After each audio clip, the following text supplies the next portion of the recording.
My name is Paul Hubert. I'm the farm director at Troy Farm and Rooted. Hi, my name is Kim Fruin. My business is Farm Her Greens. At this point, we've got 3 vegetable farms, 2 flower farms, and 1 composting operation.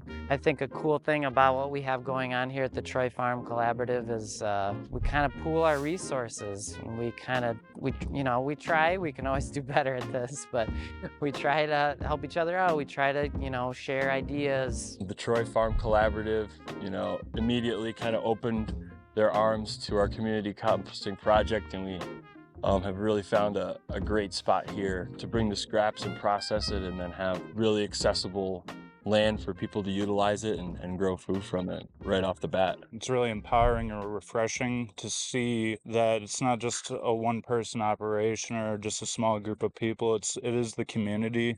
And you're also building family, an extended family. We suffer with depression, loneliness. Our food is our medicine. We're really trying to build in resiliency in our growing systems. We're not polluting the water. We're not spraying chemicals in the air. So we're trying to not only provide healthy food that people, supports their individual health. We're not contaminating the environment in which they live directly here in the urban setting. The reason why I grow is for 2 reasons. For representation, because I didn't see a lot of things that represented my culture at the table of the landscape of agriculture that was local to me. And the other reason is because for people who don't have access, I work with anybody, but I definitely work with the underserved.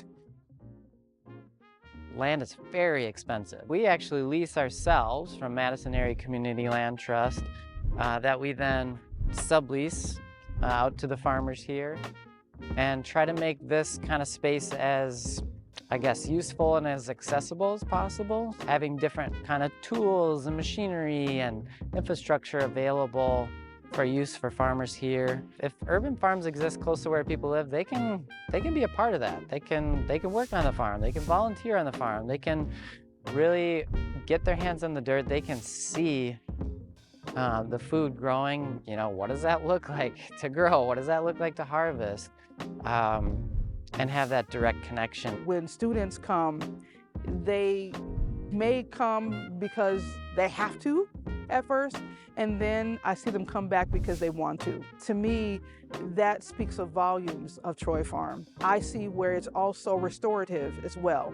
Not just restorative as far as regenerative, because we do regenerative practices, however, also restorative and regenerating people. Rooted in general, but also certainly Troy Farm, we really try to be centered in the community here, having our work be responsive to community desires and needs is what we're aiming for. So we're kind of always trying to be evolving in that way.